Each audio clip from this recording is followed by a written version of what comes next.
I'm sure Art will touch upon it in a little while, but gaming expansion is huge in Connecticut right now, looking to potentially bring new casinos, sports gambling, legalized iLottery, which is where you'll be able to purchase lottery tickets on your cell phone, which opens a whole new accessibility.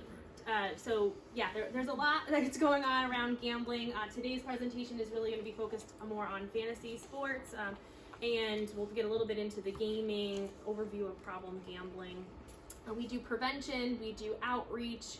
We also facilitate Connecticut's only 24-hour crisis helpline around problem gambling and persons affected by problem gambling. And I take those calls Monday through Friday, 9 to 5. We also have trained therapists that take the calls after hours. And we refer to what's called Better Choice treatment programs. So the resource did go around. So there's 5 programs. There's one in your region, I believe is in New Haven, at the Connection. And so we also refer to Gamblers Anonymous, Gam-Anon, Smart Recovery, and then there's also peer support services that are available in the state. So we'll get into those as well. Anything that I missed? We focus a lot on at-risk populations, so we'll talk about risk factors and what would make somebody more prone or more vulnerable to being impacted by problem gambling. Just a quick poll for those in the room. How many are familiar with our organization or the Problem Gambling Network in Connecticut? No, you do. Well, now you all will be. Well, hopefully you will be at the end. At least fill out the evaluations to say that. So Yes, we and can I get some did bonus points. hand out evaluations, so I appreciate if you filled that out at the end. It is front and back, and then there's a sign-in sheet that's going around as well. Well, there are 2 entities in Connecticut that deal with problem gambling primarily. We are the Connecticut Council on Problem Gambling. We are a nonprofit organization, and there's also DBIS's Problem Gambling Services as well. What is the difference between the 2 organizations? Primarily, we have a little bit more latitude as a non-primarily state-funded entity to do advocacy. Obviously, state employees cannot go up to the Capitol and advocate on behalf of the department in which they work. So really that's where we differ, and that's a lot of what I focus on in particular. So just wanted to throw that out there if you guys hear PGS and CCPG sometimes used interchangeably. We're separate, but we collaborate a lot. The other thing that I wanted to focus on is just, I know you guys all introduced yourself, but kind of a focus since today is we are talking about fantasy sports. I just wanted to get some of the working knowledge or what you expect to get out of this presentation. We are very informal presenters, so we will answer questions as we go, but I know our time is limited, so I want to make sure that you get your questions answered, and we can go through the PowerPoint, but obviously if you have questions outside of what we are discussing. And so are people familiar with fantasy sports? Yeah. Okay. So anybody brave enough to share what they know about fantasy sports? Cost you money. Yeah. Okay. Yeah, they cost you money. A lot of money. Yeah, lots of time. They take up people's time. I know. Yes.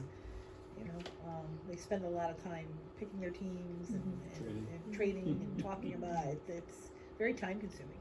Yes, and then when I first got into the field, I really thought that fantasy sports was just the year-long where you pick what football team is going to Like the win, old and like tickets. the old school Yeah, like type brackets. of fantasy Yeah. sports, yeah, or March Madness brackets, things like that. And now what we're seeing is more daily fantasy sports. So these are games that people can pick on a daily basis, different players. So it's not just who's going to win or lose the game.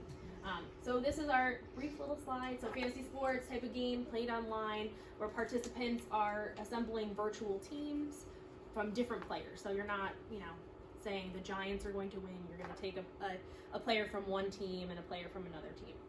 And they compete on the statistical performance of those players in the actual game. So you said it costs money. So some leagues do cost money and some are free.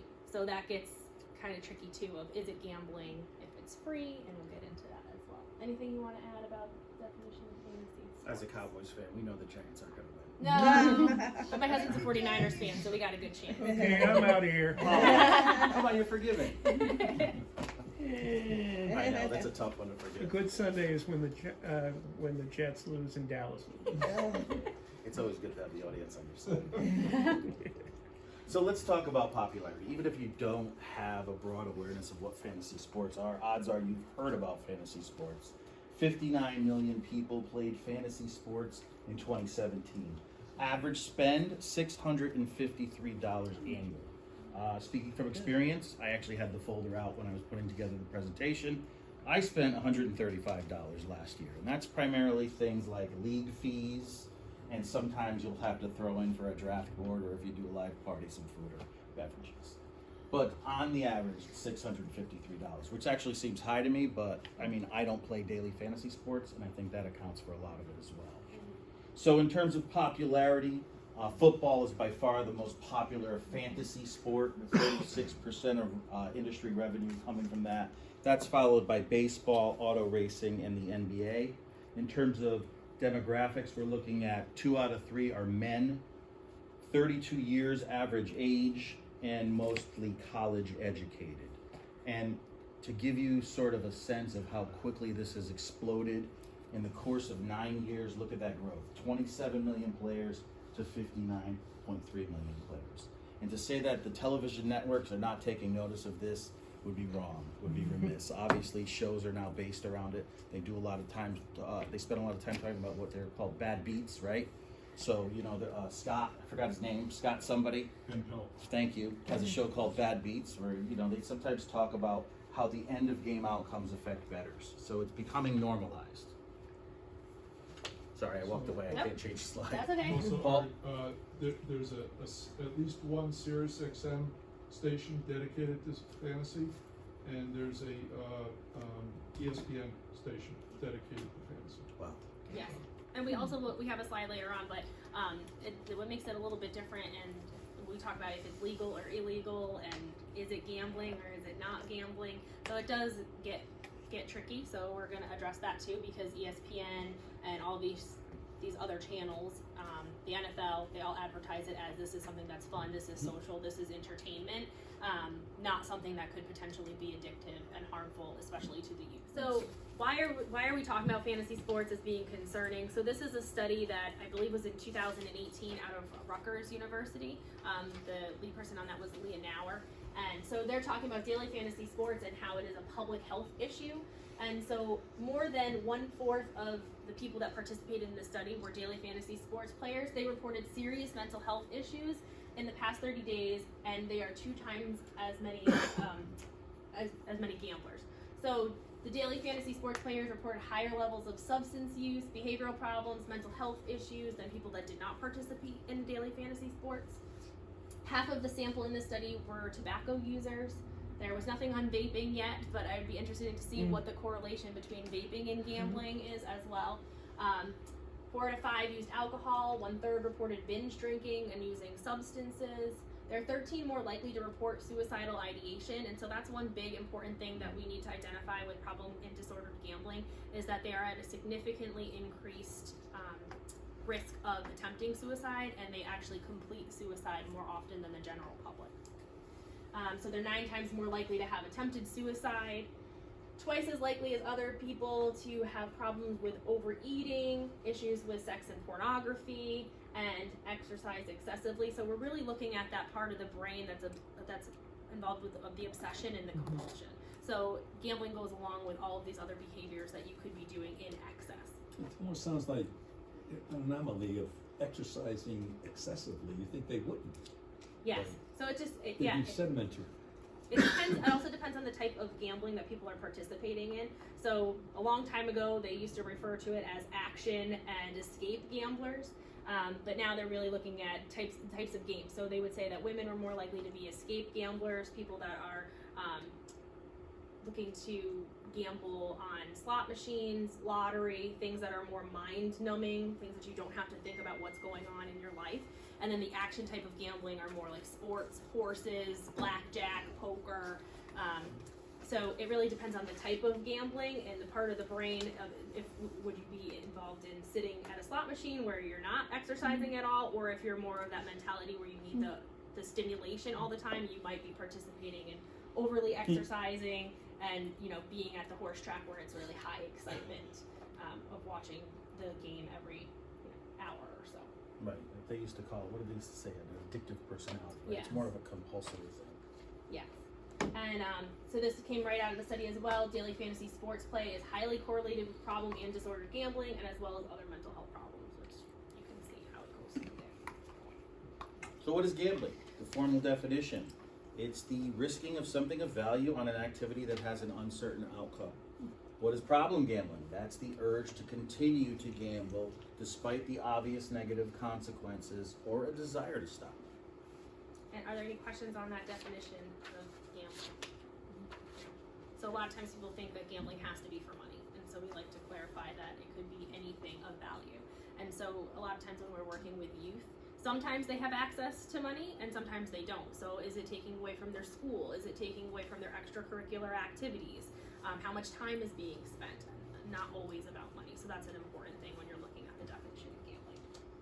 So is fantasy sports gambling? Quick show of hands, what do you guys think? Yes? Yeah, I was here, So It depends on your state. in 06, exactly, the UIGEA, and that's what the acronym is, it's up there, along with the Federal Wire Act, made online gambling illegal. However, there was a loophole for what quote-unquote games of skill, which fantasy sports fell under. So as my old Italian dad would say, that's how they get you. So it's sort of a gray area. I think, depending on who you ask, they would probably have a different answer. But looking at the standard definition of what gambling is, and looking at this, do you really believe fantasy sports are a game of skill? I mean, I think some men who gamble on poker, for example, tend to have a notion that this is a more skill-based pursuit, so it's not necessarily a problem, right? So this is what we're running into right now, especially in the legislative realm, where now states are allowed to decide for themselves what goes. And that also goes into the fact that sports gambling currently in the state of Connecticut is illegal. That might change as time goes on. There is a bill that they want to make sports gambling legal. And so fantasy sports would then fall into that. So they would probably be in a different loophole, any way that they can continue to make the revenue, because they do make extreme amounts of money off of any kind of daily fantasy sports. So is most of the law around gambling, it's all state-based? Yes. And what about age of gambling? Is that state by state? Does that vary? It varies in the game you're playing. So in Connecticut, lottery is 18, to gamble in a casino is 21. To play And bingo in a casino is 18. And then charitable games type of gambling, there's no age restriction. So if somebody was going to go to a church and play bingo, they can do that at any age. I know a lot of schools use certain types of gambling, like raffles are considered gambling. Not everybody thinks of it that way. So it is very variable based on your state and how they regulate it. And as part of our legislative agenda, we're going to push for a consistent minimum age across all gaming and fantasy-related sports. And there's a big push right now. I heard you talking about one of your students coming in who did a presentation on, moving the legal age to 21. I'm not sure what that was for alcohol, Vaping and tobacco products, for all of it together. And so I've been part of some conversations where they are looking at 21 for a reason as a campaign. And so we're contemplating saying how can gambling fit in that as well? And I don't think that the lottery would necessarily change their legal age to increase it to 21. But with the new types of gambling that's on the rise, like sports gambling, it depends on who would hold that type of gambling. So if it was only allowed at the casinos, then it would probably be at the age of 21. Or OTBs, off-track betting, would probably be 21. If the lottery is now a retailer of sports gambling, there's potential that age could be 18. And so we're not really sure. But it would make more sense for it to be 21 for a reason and include gambling with all other addictive behaviors. So I'm not clear so you're trying to legislate fantasy sport gambling at the same time states are adopting legalized sports betting? Well, no, they're looking only at sports gambling, because right now in our state of Connecticut, they don't think daily fantasy sports is gambling. So it's not really illegal because it's not gambling. But I think it has the same implications that regular sports gambling would have, if not even more, because you're participating in it a lot more and it's more accessible. So is sports gambling defined as like anything where you're betting on a game? Or Yes. any kind of sports event? Yes, and so usually how it's been so I used to work in the Better Choice program, so our sports gamblers that would come in as clients are usually betting sports through a bookie. And now they have online sites, but like Art said, online gambling is also not legal. So there's a lot. It becomes very complicated. There's a certain age for online gambling? Right now, no, because it's not legal in our state. So they're looking at legalizing online gambling. They would have to come up with a regulation. State-sanctioned sports betting and online gambling, for example, in New Jersey, and I just posted an article about this. And so, you know, if you guys want to follow us on Facebook, not only is that great because that's my job, but additionally, you know, I post a lot of resources and stories around gambling, legalized gambling. As Caitlin pointed out, we're not for or against gambling. We just want to make sure that the safety net is strong enough to handle the folks who might have a problem with it. But a lot of folks, what's happened in New Jersey is they're just going from the train station in New York right over to Jersey just to place bets and come right back. They have shuttles that run just so they can place bets within the legal limit. I would just say, for your question about online gambling, with sports gambling, what happens is, just because I would know, I was a sports gambler. Yeah. And I had a bookie, and that's primarily what I did, and that's how, you know, he would pay me through Venmo, and I would pay him through Venmo. Yeah. But pretty much with online too, there's multiple websites. There's one called Bovada. And Bovada is the biggest one. It's used throughout the United States. I would say hundreds of thousands probably use this, maybe even millions. Bovada.ag. And this site is pretty much, it gives you everything. It gives you sports, it gives you online poker, online, you know, games and stuff like that. But it's an offshore account, because I looked at the fine print one day, because I was trying to get paid through it. It's not a lot of my money. Right. And I looked at the fine print. It's an offshore account, basically through, I think, an island in the Caribbean, and it's also ran through Canada. So it's not centered here. So anybody could go on a computer, and then they don't even ask for a gauge. You just put a debit card down, you put money into it, and then it puts money in that account, and the money in the account, then you're allowed to gamble with it. So like the age of the bookie is gonna eventually die, because you can now do it all Right. anonymous. Yeah, I would say that bookies it's becoming more of an archaic way to sort of online gambling. And that's one of the reasons why they want to legalize sports gambling, because they think they're going to get rid of that whole illegal bookie type of gambling. But the people that I'm used to working with, there's still some people that will still go the route of the bookie, because you don't necessarily need to have money up front to gamble with the bookie. On these websites, you have to have a card. So you could owe your bookie, you could be in the hole $10,000, and eventually you have to pay them, but you don't have to pay them that day, and he might allow you to continue to gamble. So I think there's still going to be a certain population of people that are still going to gamble in the old school way. Yeah. And no one would know you're ever doing it. Yeah. If it was legalized, you probably have to report the income, right? Yeah. Where if you're doing it illegally, Yeah. the government would have In the no same idea way as you're if you're doing it. gambling at the That's a good casino, point. you have to claim when you do your taxes Right. if you've had any Right. wins over the past That's why year. I use the bookie too. I didn't, you know. So, Well, you know, some That's folks like honest, shopping yeah. at a Yeah, brick and mortar makes store. sense. Some folks shop exclusively online, right? Yeah. It's not that different. Interesting. Yeah. So some states have legalized sports betting. Yeah, so New Jersey does, Rhode Island does, a lot of our states in the New England area are looking at legalizing it, but, you know, there's pros and cons to that, because like Art said, you could just hop the border and participate in any of the games. It's the same way as legalized marijuana, right? So it's not legalized in Connecticut, but you could go to one of the other states that it might take you an hour to drive over there, you can purchase it, and you can use marijuana products at other states.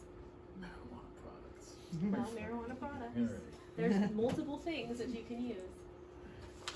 And so this was a little bit more about what Art was saying about skill, and is it gambling, is it not is not gambling. So this is the fallacy of skill-based gambling, and so I'm sure I can look to the people in the back of the room that have had experience with this to talk about the gambling fallacy. So a lot of the fallacies are superstitions around gambling, of why you think you're going to win that day, or why you think maybe today is not your day. And so this is specifically talking about the skill-based gambling of daily fantasy sports, which is in relation to poker. So they think they're skill games, but for 95% of the players, their skill doesn't necessarily translate into wins. Players can rationalize and convince themselves that they're skilled enough to win, and so they can say, I know my team, I know my player, I know his skills, so I'm guaranteed to win this game. But they're not taking into consideration that element of chance that goes back to the definition of gambling. You know, is that player going to get injured? Is it snowing? Is it raining? All of these things that are out of your control of what you think you know, of what your knowledge base is of daily fantasy sports. In the role that fantasy sports introduce, facilitate the illusion of control, so people think that they are in control. That's a big thing with problem gambling until they realize that they're out of control, and that's when they usually will reach out and go to a Gamblers Anonymous meeting or to treatment. And then they tend to overestimate the importance of skill and knowledge for the outcome, and definitely underestimate the level of chance. So that's just one of the fallacies. There's superstitions. If I park in this parking spot at the casino, or Same I wear my machines. lucky hat, or this is the winning machine. But you can convince yourself of anything. So when you're looking at types of gambling like roulette, if you're playing the wheel and it comes out black 10 times, right? So you can convince yourself, okay, red is hot, black is hot, so it's gonna be black again, or red is due. So it just depends on how your brain is working, and you can really convince yourself of any way. So there are risk factors that can contribute to the development of a gambling problem or make it more difficult to stop. These are those risk factors. I'm going to pull out and highlight a few big ones, but one of the things we hear pretty consistently is an early big win is what sets folks down that trail. It gives them false expectations of potential future success. Having easy access to their preferred form of gambling, holding those mistaken beliefs about the odds of winning, gambler's fallacy, having had a recent loss or change in their life, divorce, job loss, retirement, or death of a loved one, feeling bored or lonely, having financial problems, having a history of mental health problems, or having abuse or trauma, having a parent who has had problems with gambling, and the more of these factors that apply, the greater your chance is of developing a gambling problem. Now, don't feel like if you have to write any of these things down, we're happy to share the slide with you after. I did email it to Wendy so she can share it out to you guys. And because we don't have so much time, I just want to show you, this is an activity, so I know that some of you work with kids, some of you work with adults. This is an activity that we've done at trainings, we do it with youth, I've done it with seniors. And what it is, it has all different risk factors, little scenarios. And what you would do, and these are available on our website, so you could just download them and print them, and we have the talking points as well as the statistics behind the risk factor. So it's a good talking, collaborating group effort. So one is like teenagers getting together once a week for e-gaming, so that talks about the e-sports and the gaming aspect. So it has all different scenarios. Living 40 miles from a casino, and what we would do is have you rank them from highest risk to lowest risk, and we have multiple groups do them, and then we compare. So every time I've done it, every single group has had a different answer. So actually living within 40 miles of casino, your rate of developing a gambling disorder doubles if you're within 50-mile radius of a casino, and pretty soon everyone in Connecticut, if we were to get those new casinos, we would be within that 50-mile radius with all the border casinos. So everyone is at some element of risk. You might not meet the criteria over here, but just by being in a state that has legalized gambling is at risk. So I'm happy to share these, and if people have questions afterwards, I can show you where to get them on the website and give you the talking points. So gambling problems share many similarities with other addictive disorders, but however, with problem gambling, it's known as the hidden addiction, right? Because there are no physical manifestation of symptoms. So oftentimes gamblers are allowed to go unchecked until it's disaster time. That's one of the reasons why the higher suicidal ideation as well. But there are common behavioral, emotional health, and financial signs of problem gambling. Among youth, we've got skipping school, preoccupation with video arcades or internet gambling sites, sports results, TV poker, missing money without an adequate explanation, borrowing, stealing money from family and friends, selling or losing possessions, being in possession of large unexplained amounts of cash. Some of those are indicators that you might want to look a little bit deeper. Any questions on that? It's just so hard because it's signs and symptoms of so many other Right. things, besides It's just disorder. gambling. So And a lot of times people do think that their kids are using substances, Yeah. and then they dig deeper and they find out that it actually was a gambling problem. They weren't using substances at all, and because it does manifest in a different way, but have similar symptoms. And just that's part of the stigma, that you're not putting a substance in your body, so it's not a disease and it's not an illness. But it affects the same part of the brain that a substance does. Yes. right. And it changes your brain chemistry. And for what, I don't know how recently, it was not considered a disease. Right. And so for years in the problem gambling field, we've sort of fought the notion that this is somehow a moral failing or a series of bad decisions. And thankfully, or not thankfully, unfortunately, it's now listed in the DSM-5, the newest iteration, and so we have that acknowledgement, that medical acknowledgement. I think that's going to help us moving forward legislatively, just speaking from my perspective.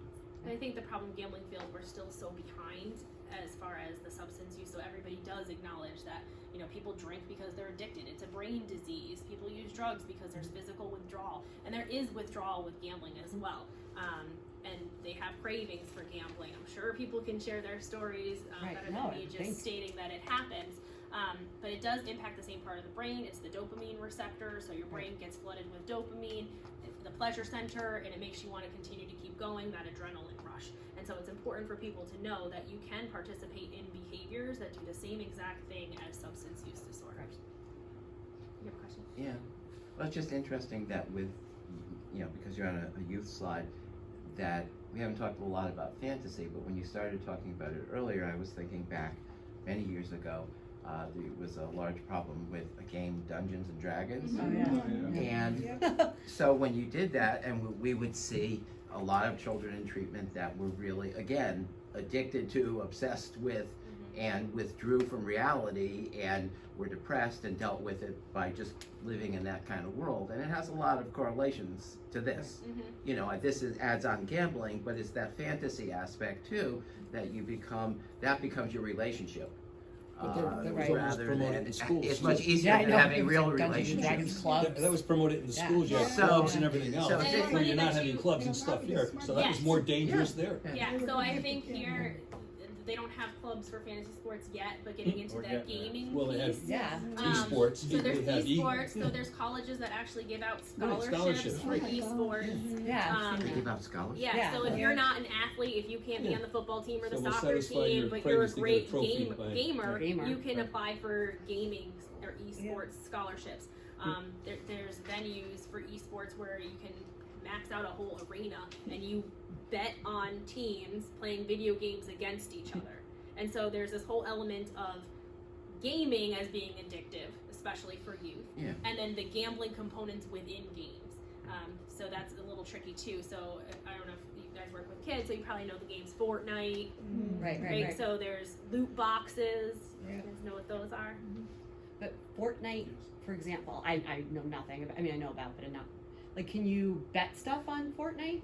Or you earn things? Like So you can earn things, but there's But also within yourself too, There- the program, Skins. within the group itself, you can bet. yeah, Right. and then there's skins. So with the loot boxes, you can pay real money in certain games to get a loot box, which is an unknown item. So it could be something generic that everybody gets, or it could be this super rare item that doesn't really increase your chances of being a better player, but it might be a skin for your gun. But the so it makes it kids rainbow. believe and- that. The Yes. kids believe that I see. it will increase them to be a better player. Yes. So Because there's I that part. had a kid who was like, "Oh, can I have $10? Can I have $10?" No, because he was trying to get the loot box. And there's that part, Yeah. and then there's also So they believe illegal that. gaming sites that are associated with video games as well, where people can bet and trade skins and things like that. So there's this whole gambling component within the games, on top of the concerns that we already have for video games. Right.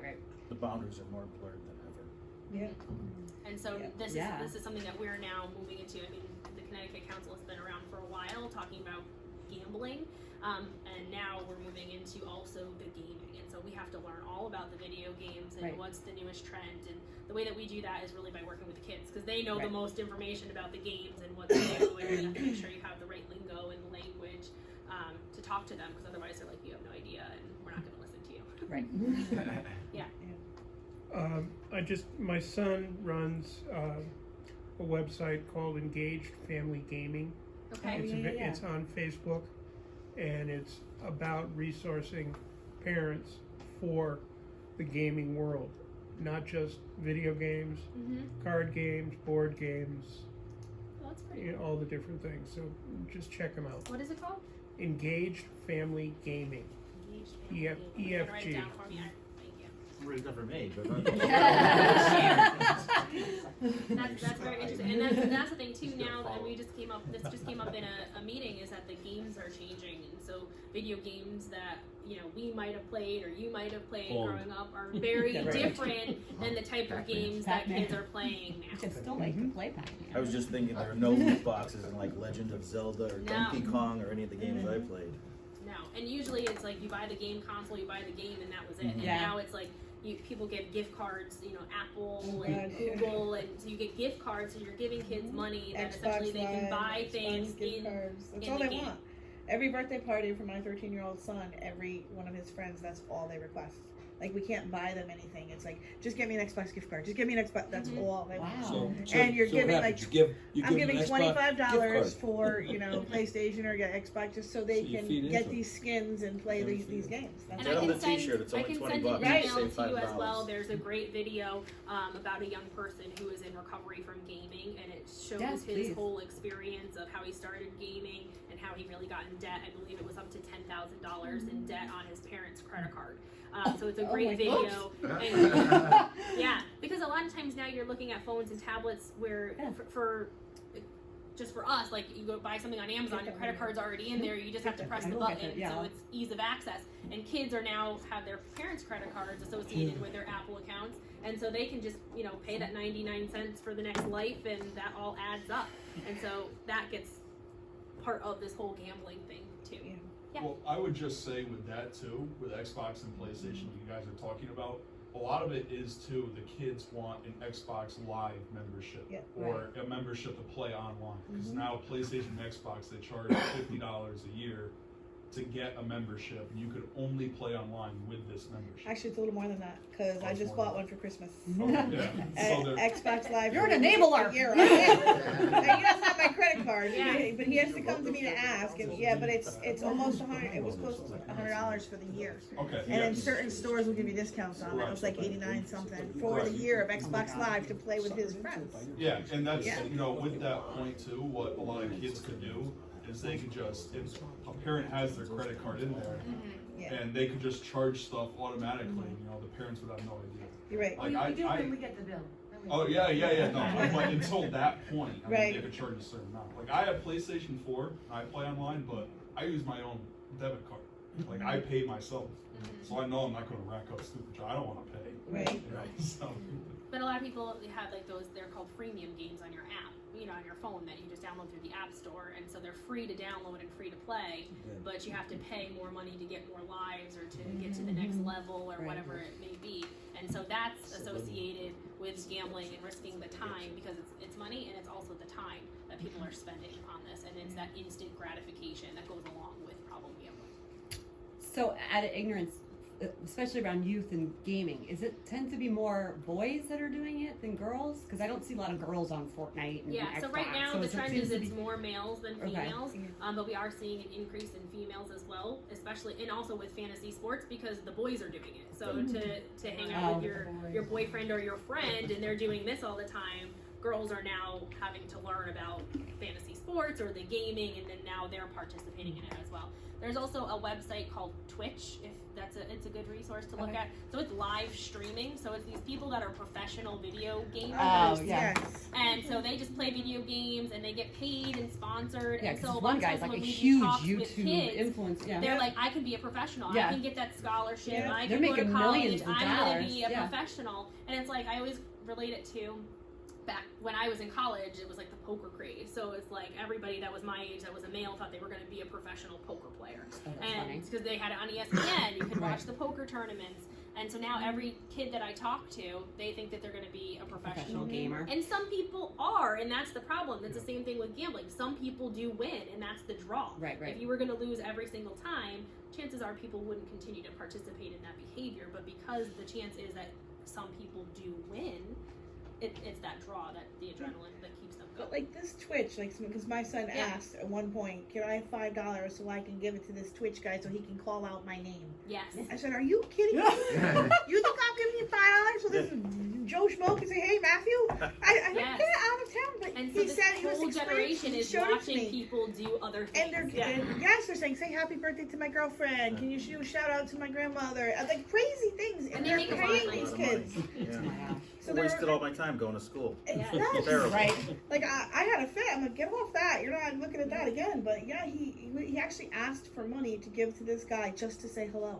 And that's the Like, it gets trend with addictive, this like, generation with is that, these you know, with 13-year-olds, YouTube, you know? there's so many how-to YouTube Yeah, videos. yeah, You're yeah. like, I'm They gonna blew be a money on kind of YouTuber, and you watch inconsequential people do things. their makeup, Influencer. or you watch them Inconsequential. organize their closet, or all of these different videos, and people get sucked in When you to should have watching been other made to do all people. those things when you're growing up. Exactly. So you're just keeping the house. Exactly. And so It's we crazy. have our hands full. Amazing. Yeah, well now I'm Yeah. like, well, Yeah. all right, sorry. Yeah, but- just No, one, that's okay. just Yeah. one Yeah. note about YouTube.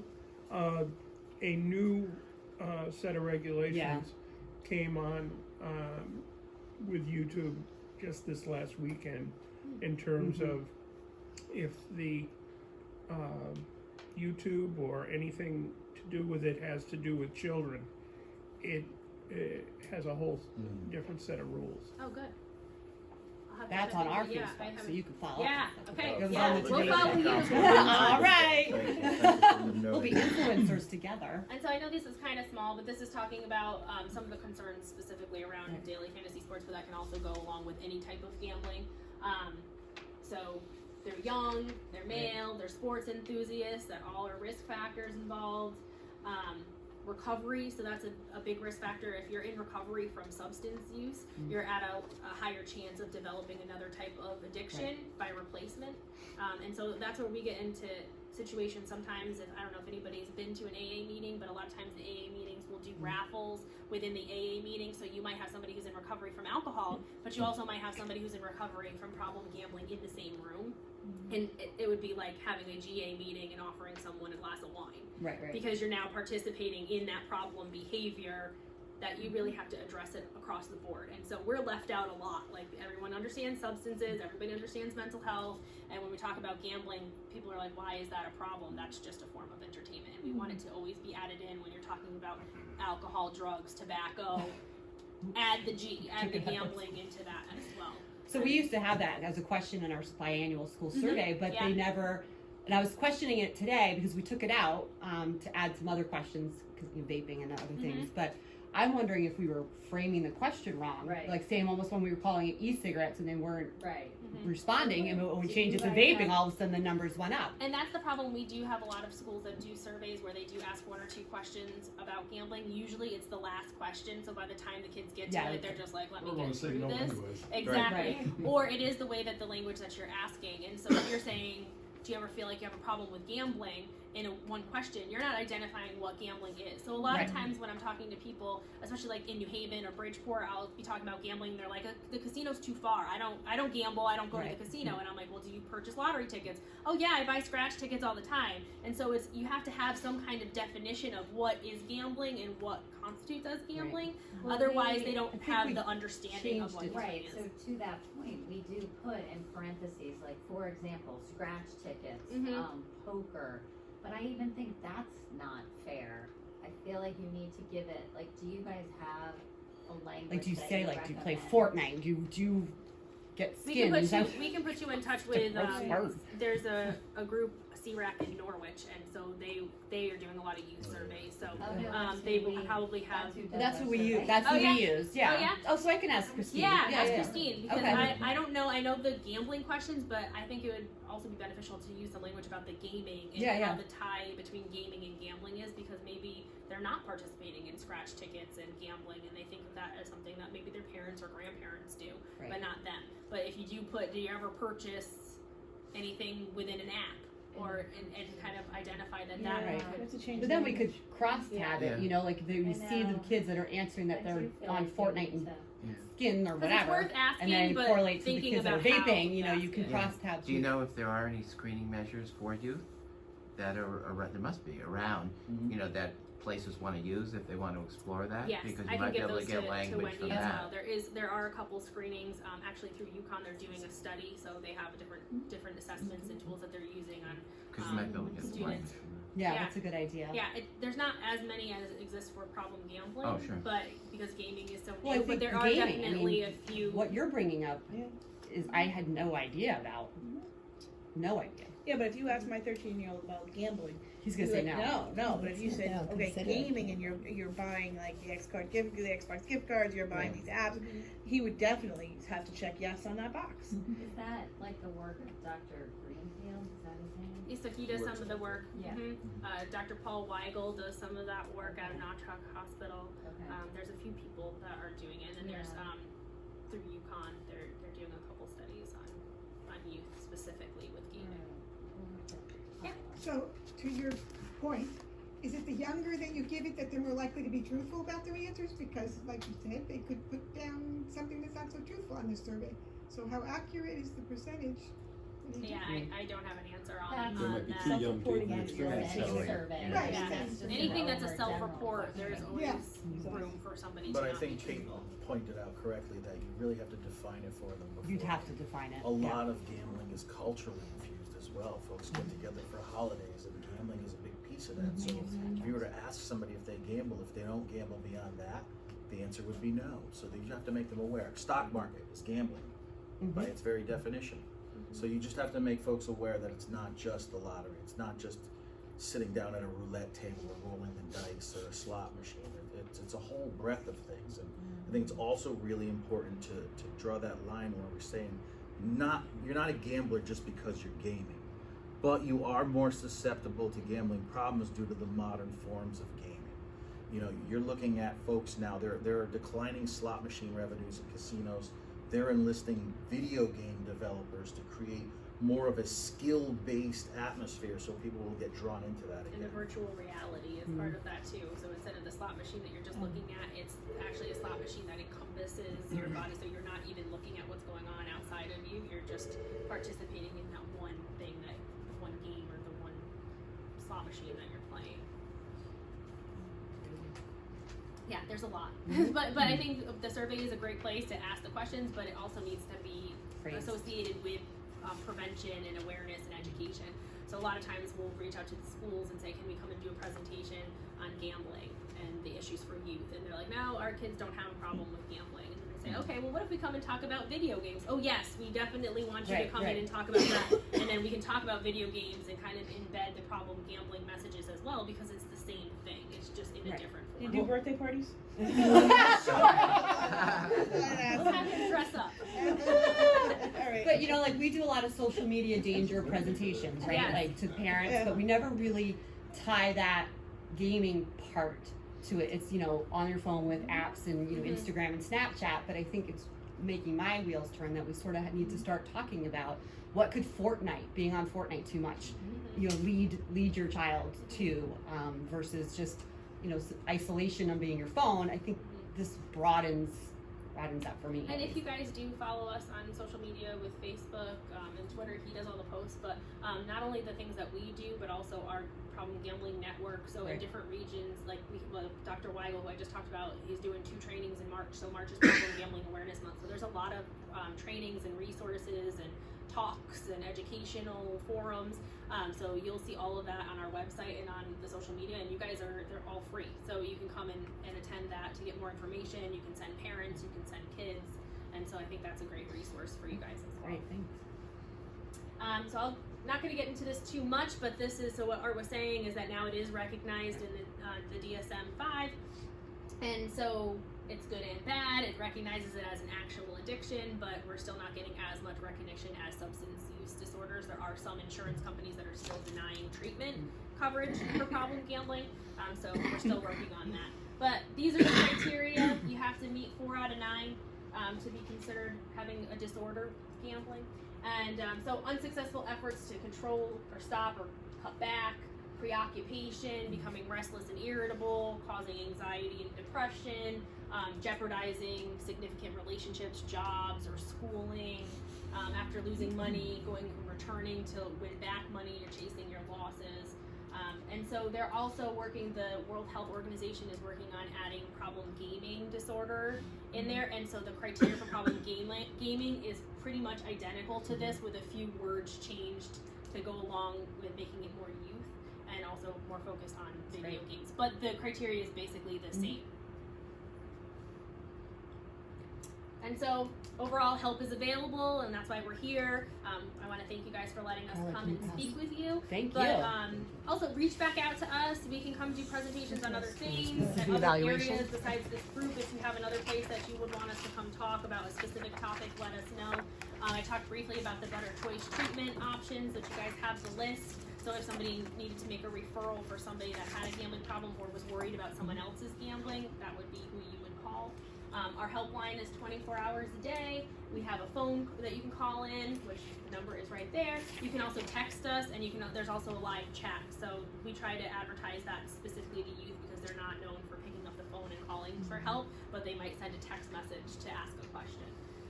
Our website is right there, www.ccpg.org. You can find all the resources that we handed out and more. And also Gamblers Anonymous and Gamanon, we refer there as well, and other self-help programs. No, thanks for having us.